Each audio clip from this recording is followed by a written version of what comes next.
دیکھیے بسم اللہ الرحمن الرحیم 16ویں بحر بحر متدارک فاعل 8 بار. اس کے عروض 2 ہیں اور ضربیں 4. اس کی پہلا عروض تام ہے، اس کی پہلی ضرب بھی تام ہے. دیکھیے چھوٹا چھوٹا ہے، بالکل کوئی دقت نہیں ہے سیٹ کرنے میں. جاءنا عامر سالما صالحا، یہ تو بالکل بیٹھ رہا ہے. بعد ما کان من عامر، دیکھیے بیٹھ رہا کہ نہیں. جاءنا فاعل عامر فاعل سالما فاعل صالحا فاعل. بعد ما فاعل ما فاعل کان من فاعل عامر فاعل. بالکل کوئی دقت نہیں ہے. شعر کا مفہوم ہوگا کہ عامر ہمارے پاس آیا. کیسے آیا؟ سلامتی کے ساتھ، سالم ہو کر کے. کون سی سلامتی؟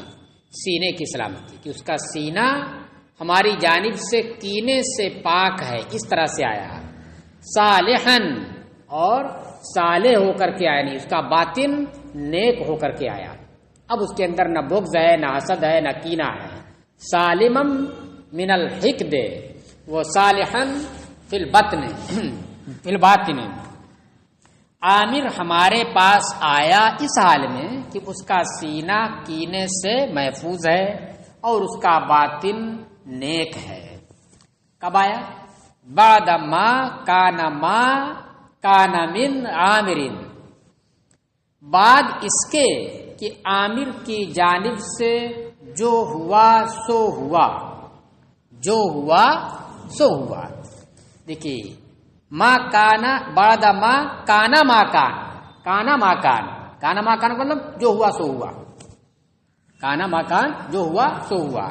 اس میں بعدہ کے بعد جو ما آیا ہے وہ ما مصدریہ ہے. وہ ما کیا ہے؟ مصدریہ ہے. اور دوسرے کانا، یہ پہلے کانا کے بعد جو ما آیا ہے وہ ما موصولہ ہے. اور من عامرین جو ہے یہ اسی کانا سے متعلق ہوگا. عامر ہمارے پاس سینے کی سلامتی، کینوں سے پاک اور باطن کی نیکی کے ساتھ آیا. بعد اس کے کہ عامر کی جانب سے جو ہوا سو ہوا. اس کا مطلب کیا ہوا؟ پہلے بڑی لڑائی جھگڑا ہوئی، بہت لڑائی جھگڑے ہوئے ہمارے اس کے درمیان، بڑا حقد و حسد وغیرہ سب کچھ رہا. لیکن اب ان سب چیزوں سے پاک ہو کر کے پہلے جو ہوا سو ہوا سب بھلا کر کے اب آیا ہے بالکل خلوص کے ساتھ. دوسرا عروض مجزو صحیح، اس کی 3 ضربیں ہیں. پہلے عروض کی ایک ہی ضرب ہوئی ہے نا، جیسا عروض ویسے ہی ضرب بھی. اب دوسرا عروض اس کا 2 ہی عروض ہے نا. اب دوسرا عروض مجزو صحیح، اس کی 3 ضربیں ہیں. کل 4 ضربیں ہیں، تو ایک عروض کے تحت 1 ضرب اور دوسرے عروض کے تحت 3 ضرب، تو 3 1 4 ضربیں ہو گئی. تو دوسرا عروض مجزو صحیح ہے، یعنی ایک جز حذف کر دیجیے، اس کے علاوہ کوئی ترمیم نہیں کرنی. اس کی 3 ضربیں ہیں. اول مجزو مخبون مرفل، مرفل دیا ہے نا، مرفل ہونا چاہیے. فاعلاتن، سنیے مجزو کا مطلب ایک جز حذف کر دیجیے، تو اس سے کوئی بحث نہیں، اس کو ہٹا دیجیے. اب اس کے بعد جو جز بچ رہا ہے اس میں کیا کرنا ہے؟ خبن کرنا ہے، یعنی دوسرے ساکن کو حذف کرنا ہے. اور اس میں ترفیل بھی کرنی ہے. ترفیل کا مطلب کیا ہوا؟ کہ جس جز کے اخیر میں وتد مجموع ہو اس پر ایک سبب خفیف بڑھا دینا. اس پر ایک سبب خفیف بڑھا دینا. جیسے فاعل، فاعل وہی ہے بھی، فاعل، علن یہ وتد مجموع ہے. 2 متحرک کے بعد تیسرا ساکن آ رہا نا، تو وتد مجموع ہے. تو اخیر میں وتد مجموع ہوا اس کے اوپر ایک سبب خفیف بڑھا دیجئے. تو ایسی صورت میں اسے کیا کہیں گے؟ اسے کہیں گے مرفل. تو فاعل سے ترفیل کے ساتھ کیا ہو جائے گا؟ فاعلاتن. فاعلاتن نہیں آیا سمجھ میں؟ دیکھیے فاعل یہی اصل ہے، علن وتد مجموع ہے. اس وتد مجموع پر ایک سبب خفیف بڑھا دیجئے، یعنی 2 حرف جس میں پہلا متحرک دوسرا ساکن ہو. اب آپ نے بڑھایا فاعل کو پہلے فاعلا کیا، فاعل کو فاعلا کیا، اب اس کے بعد تن بڑھا دیا. بھائی فاعل فاعلا ایک ہی چیز ہے نا، فاعلا ہوا. اب اس پر آپ نے ایک سبب خفیف بڑھا دیا تن، تو کیا ہو گیا فاعلا تن. تو فاعلا تن یہ ہو گیا مرفل، اور خفن کریں گے تو وہی الف پہلا والا جو دوسرا ساکن ہے وہ گر جائے گا، کیا ہو جائے گا فاعلا تن. دیکھیے تو اول ضرب اس کی جو ہے وہ کیا ہے، مجزوم مخبون مرفل فعلاتن. مثال اس کی دی ہے دارو سعودا بشہر عمانی قد کساحل بلل ملوانی. ملوانی کھڑا زیر ہے نا، کھڑا زیر کا مطلب یا ساکن اخیر میں آئے گی، سبب خفیف ہوگا. دارو سع فاعل، دارو سع دا رسع فاعل، دا بشح فاعل، رعمانی فعلاتن. تو عروض کے بارے میں تو مجزو صحیح کہا تھا نا، یہ کیا ہو گیا فعلاتن ہو گیا. عروض کی کون سا دوسرا عروض مجزو صحیح ہے نا، تو مجزو صحیح ہے تو فاعلن آنا چاہیے، لیکن کیا بن رہا ہے رعمانی فعلاتن آ رہا ہے. اب اس پر حاشیہ نمبر 1 لگا کر کے اس کی وضاحت کی، اس کو سن لیجئے. یہ عروض در اصل مجزو صحیح ہے، تو مجزو صحیح کا مطلب کیا ہوا فاعلن ہونا چاہیے، مگر تسریع کی وجہ سے مخبون مرفل ہو گیا. تسریع کی وجہ سے کیا بن گیا، یہ مخبون مرفل ہو گیا. تو جیسے ضرب مخبون مرفل ویسے بھی مخبون مرفل. تسریع کا بیان آگے ہے، اب آگے دیکھ لیجئے. تسریع دیکھیے مسرہ آ رہا نا، مسرہ یہ تسریع ہے. وہ بیت جس کے عروض میں کچھ زیادتی یا کمی کر دی جائے تاکہ ضرب کے ہم وزن اور ہم قافیہ ہو جائے. تو تسریع کا مطلب کیا ہوا کہ اس کے عروض میں ایسی کمی کر دی گئی یا ایسا اضافہ کر دیا گیا کہ جس کے سبب ضرب کے مطابق ہو گیا. تو ضرب کے مطابق کرنے کے لیے جیسے ضرب ہے ویسے اس کو بھی کر دیجئے. ضرب کیا ہے مخبون مرفل ہے، تو اس کو بھی مخبون مرفل کر دیجئے. چلیے تو اس لیے فعلاتن یہ بھی ہو گیا، اور ضرب تو فعلاتن ہے ہی. دیکھیے دارو سع فاعل، دارو سع فاعل، دا بشح فاعل، رعمانی فعلاتن، قد کسا فاعل، حابلل فاعل، ملوانی فعلاتن. دیکھیے سعودا نام ہے عورت کا، شہر اور شہر دونوں آتا ہے، جس کے معنی ہوتا ہے ساحل.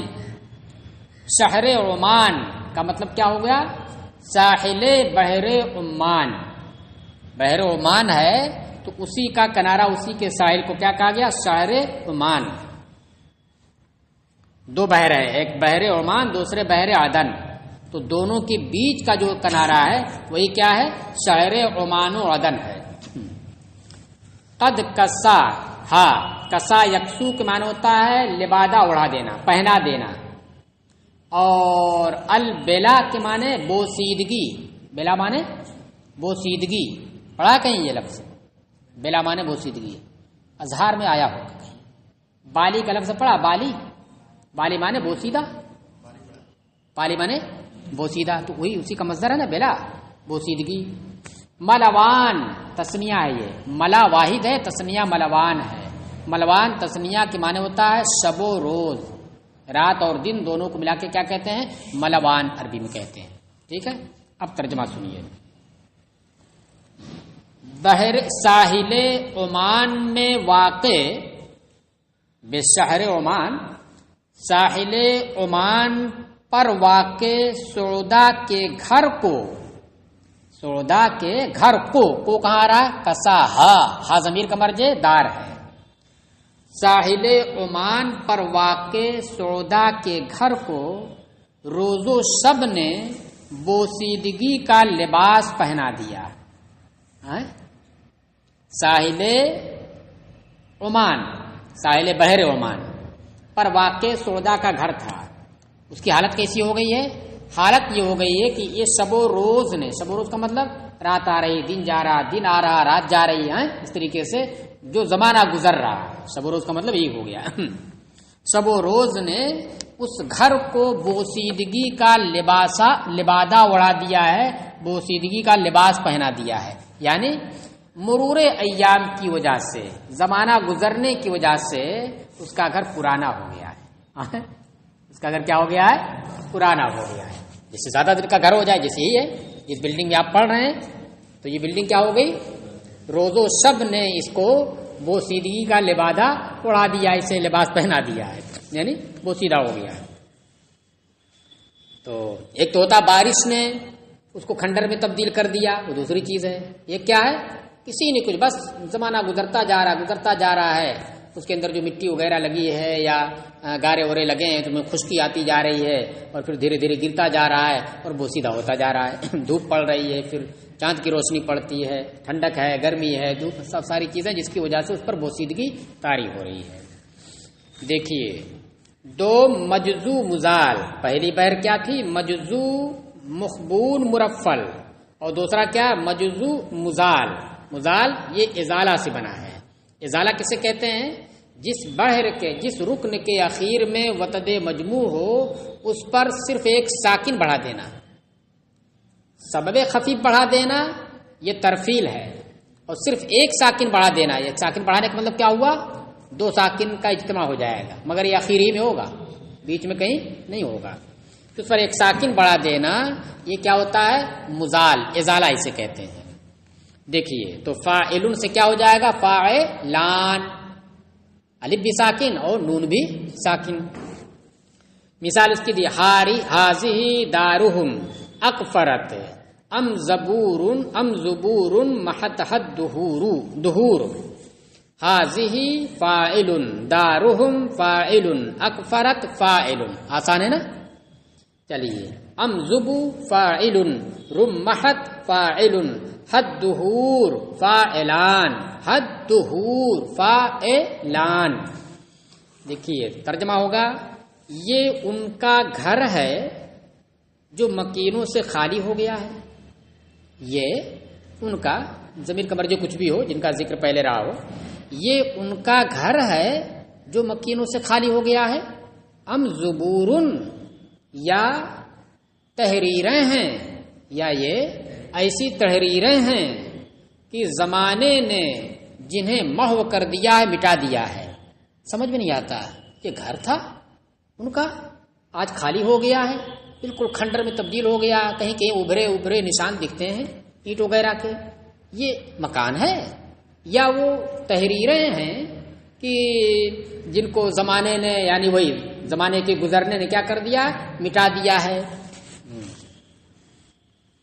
چلیے، تو تعجب سے یہ کہہ رہا ہے، پوچھ رہا ہے کہ یہ ان کا گھر ہے جو مکینوں سے خالی ہو گیا ہے، یا تحریریں ہیں جنہیں زمانے نے محو کر دیا ہے؟ پیچھے بھی دیکھیے تحریروں سے تشبیہ دی گئی ہے، کھنڈر کو، باقی مادہ گھر کے نشان کو تحریر سے تشبیہ دی گئی، پرانی تحریر سے، کہ پرانی تحریر جب آپ جس کی روشنائی کچی ہو تو دیکھیں گے کیا جگہ جگہ سے وہ مٹ جاتی ہے،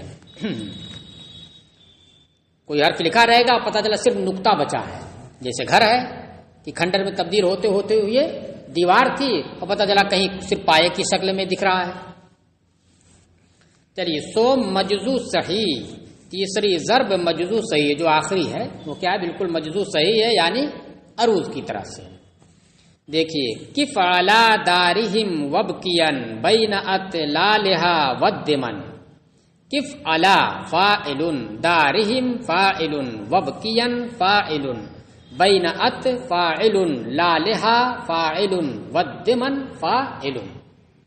دمن یہ دمنتن کی جمع ہے، دمنتن کا لفظ ابھی کل کے سبق میں آپ نے پڑھا ہے، امن دمنتن اکفرت لسلما بذات الغدا، پیچھے پڑھا نا یہ شعر، تو دمنا کے معنی کیا وہاں بتایا گیا تھا؟ بچے کھچے مکان کے نشانات، بچے کھچے مکان کا حصہ، اسی کی جمع ہے۔ کیا کہہ رہا ہے شاید؟ ذرا ان کے گھر پر ٹھہر جاؤ، یہ ان کے مکانات ہیں، یہ ان کے مکان ہیں، ذرا ان کے گھر پر ٹھہر جاؤ، کھڑے ہو جاؤ۔ وبکین، اور تھوڑا آنسو بہا لو، وبکین میں جو نون ہے یہ نون تاکید ہے، ضرور آنسو بہاؤ، ٹھہر جاؤ اور آنسو بہا لو. کہاں بہانا ہے آنسو؟ بین اطلالہا والدمن. اطلالہا میں ہا ضمیر کا مرجع کون ہے؟ دار ہے، دار مؤنث سمائی ہے، اور تلل کی جمع اطلال ہے. اطلال کے معنی کیا ہے؟ کھنڈر. کیا ہے؟ کھنڈر، جو ٹیلے کی شکل میں جگہ جگہ ابھرے ہوئے دکھتے ہیں. اس گھر کے کھنڈروں اور باقی بچے ہوئے نشانات کے درمیان، اس گھر کے، یہ ان کا گھر ہے، ذرا ان کے گھر کے اوپر کھڑے ہو جاؤ اور پھر کیا کرو؟ اس گھر کے جو کھنڈر اور باقی مادہ سامان ہیں، باقی مادہ نشانات ہیں، ان کے درمیان کچھ آنسو بہا لو. اس کی یاد میں، ان کی یاد میں، اب یہ نہیں رہے مگر یاد میں کچھ آنسو بہا لو. چلیے، اس بحر میں خبن اچھا ہے. اب یہ تو بات ختم ہو گئی نا. اب دیکھو بعد والی بات جو آ رہی ہے. اس بحر میں خبن اچھا ہے. خبن کا مطلب کیا ہوا؟ دوسرے ساکن کو حذف کرنا. سارے فاعلن کو کیا کر دینا؟ فاعلن کر دینا.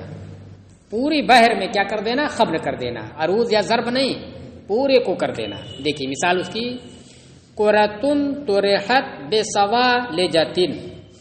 قرۃن فاعلن، طرحت فاعلن، بسوا فاعلن، لجۃ فاعلن، فتلق فاعلن، کفہا فاعلن، رجل رجل فاعلن فاعلن.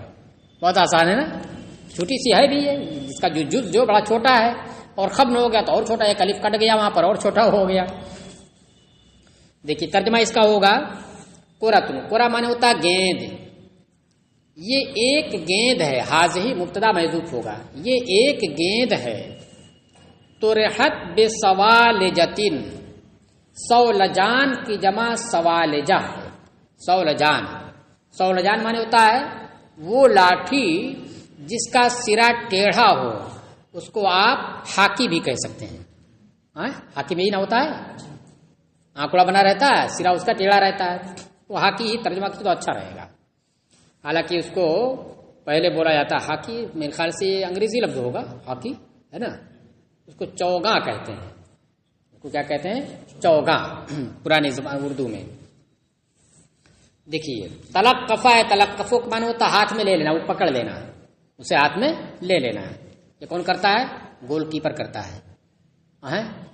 گول کیپر جو ہوتا ہے اس کو گول کیپر کہتے ہیں نا، وہ پکڑ لیتا ہے اسے. چلیے تلقف کر لیتا ہے. یہ ایک گیند ہے، طرح پرما نے پھینکنا ہوتا ہے. یہ ایک گیند ہے جو ہاکیوں سے پھینکی گئی یا چوگاں سے پھینکی گئی، تو اسے ایک ایک شخص نے اپنے ہاتھ میں اٹھا لیا. کبھی اس نے اٹھایا اور کبھی اس نے اٹھایا. چلیے پتہ نہیں کیا ہے، آگے پیچھے کچھ ہے تو سمجھ میں آئے، بس ترجمہ آ گیا سمجھ میں نا جتنے الفاظ تھے. اس کے حشو میں قطع جائز ہے. اس کے حشو میں قطع جائز ہے. تو قطع کا مطلب کیا ہوتا ہے؟ اس کے حشو میں قطع جائز ہے. قطع کیا مطلب ہوتا ہے؟ فاعلن.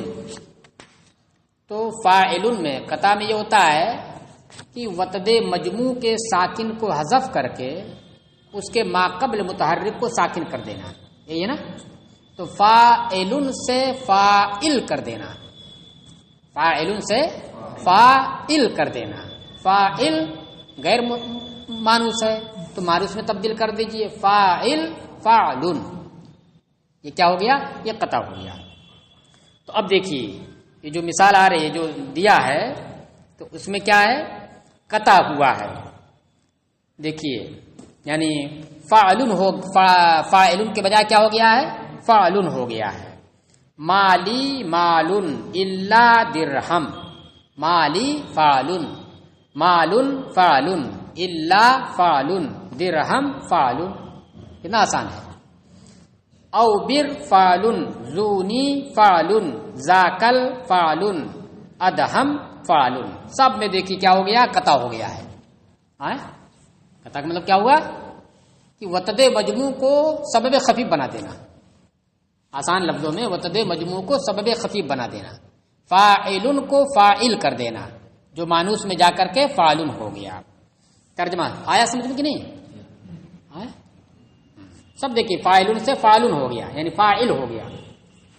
ترجمہ سنیے مالی مالن دونوں ایک جیسا لکھا نا مال مال مگر مالی جو آپ کو دکھ رہا ہے وہ ما الگ ہے ما نافیہ ہے اور لی میں لام یہ کیا ہے حرف جار ہے اور یا ضمیر متکلم ہے. مالی مالن میرے پاس کوئی مال نہیں ہے. مالی مالن میرے پاس کوئی مال نہیں میرا کوئی مال نہیں ہے. الا درہم مگر ایک درہم میرے پاس کوئی مال نہیں ہے مگر ایک درہم. اور کیا او برزونی ذاکل ادہم برزون کے معنی ہوتا ہے ترکی گھوڑا. برزون معنی ترکی گھوڑا. برزونی میرا ترکی گھوڑا. میرے پاس کوئی مال نہیں ہے مگر ایک درہم یا میرا ترکی گھوڑا. کون سا ترکی گھوڑا؟ ذاکل ادہم یہ جو کالا ترکی گھوڑا ہے. ذاکا یہ اور الادہم مانے کالا اشارہ کر کے کہا میرے پاس کوئی مال نہیں ہے مگر ایک درہم ہے یا پھر یہ میرا سیاہ رنگ کا ترکی گھوڑا. آیا سمجھ میں؟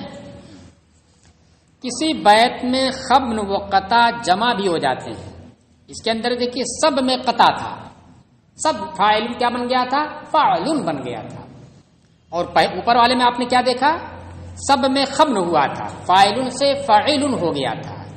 اب آگے کہہ رہے ہیں کہ کسی بیت کے اندر کسی شعر کے اندر خبن و قطع جمع بھی ہو جاتے ہیں یعنی خبن اور قطع دونوں مل کر کے آتے ہیں. کہیں خبن ہے کہیں قطع ہے ایک ہی میں خبن و قطع دونوں نہیں بلکہ کسی رکن میں خبن ہے کسی رکن میں قطع ہے. دیکھیے یعنی کہیں فاعلن اور کہیں فاعلن کہیں فاعلن قطع کے ساتھ اور کہیں فاعلن خبن کے ساتھ. دیکھیے ذمت ابلن للبین دحن فی غورتہا متقد سلکو. دیکھیے ذمت فاعلن ذمت کیا بنا فاعلن یہ کیا ہوا فاعلن قطع ہوا. ذمت فاعلن کے وزن پر فاعلن کیا ہو گیا قطع ہو گیا. ابلن فاعلن یہ ہو گیا خبن اس میں دوسرا ساکن حذف ہوا ہے نا فاعلن. للبی فاعلن قطع ہو گیا. ندحن فاعلن خبن ہو گیا. فی غو فاعلن فی غو فاعلن. رتہا فاعلن قطع ہو گیا نہیں خبن ہو گیا. متا قد فاعلن متا قد فاعلن یہ دیکھیے دونوں ایک ساتھ جمع ہے دونوں خبن کے ساتھ ہے نا. سلکو فاعلن دوسرے والے مصرے میں ایک صرف کیا ہے قطع ہے پہلا والا اور باقی تین اجزاء کیا ہیں خبن کے ساتھ فاعلن فاعلن فاعلن کے ساتھ ہے. آگے سمجھ میں؟ اب ترجمہ سنیے. ضمہ یا ضمو کے معنی ہوتا ہے نکیل لگانا. گھوڑے کے ناک میں نکیل لگانا دیکھا ہے گھوڑا کہہ رہا ہوں اونٹ ابل معنی اونٹ ہوتا نا اونٹ کی ناک میں نکیل دیکھا ہے اونٹ دیکھے ہو اس کے ناک میں لگی ہوئی نکیل نہیں دیکھے ہو. رسی کہاں لگاتے ہیں ناکی میں لگاتے ہیں نا. ہاں کہتے ہیں نکیل کس دوں گا. نکیل کسنے کا مطلب قابو میں کر لوں گا. تو نکیل سے وہ اونٹ قابو میں رہتا ہے کھینچیں گے ترنت جدھر کہیں ادھر جائے گا وہ اس کے خلاف نہیں کر سکتا ہے. جیسے بیل کو بھی قابو میں کرنے کے لیے کیا کرتے تھے نکیل لگاتے تھے. ناک ایسے ہے نا تو ناک میں سوراخ کرتے تھے بیچ والے حصے میں سوراخ کرتے تھے ادھر سے رسی گھسا کر کے پھر ایسے نکالتے تھے اور اس میں رسی وہ لگائے رہتے تھے. کبھی کچھ پکڑیے فوراً اس کو پکڑتے تھے تو ترنت شانت ہو جاتا تھا. چلیے تو ضمہ ضمک معنی کا نکیل لگانا. ضمت ابلن کچھ اونٹوں کو نکیل لگائی گئی مجہول ہے یہ کچھ اونٹوں کو نکیل لگائی گئی. کیوں نکیل لگائی گئی؟ للبین جدائی ہونے کی وجہ سے کیونکہ جدائی ہو رہی ہے اس لیے اب جانا ہے. یہاں سے ہمیں آپ میں نہیں جمتی ہے ساتھ میں نہیں رہ پائیں گے تو اب جانا پڑے گا نا. تو اب جانے کے لیے جدائی چونکہ ہوئی اس لیے ہمیں جانا ہے لہذا جدائی کے سبب جانے کے لیے چاشت کے وقت کچھ اونٹوں کو نکیل لگائی گئی. آئی بات سمجھ میں؟ دہن چاشت کے وقت جدائی کی وجہ سے کچھ اونٹوں کو نکیل لگائی گئی. فی غور تہامت قد سلکو، غور کے معنی ہوتا ہے گہرائی، نشیبی زمین، جو نیچے کی زمین ہوتی ہے نا. تہامہ علاقے کا نام ہے، عرب کے اندر ایک علاقے کا نام ہے تہامہ.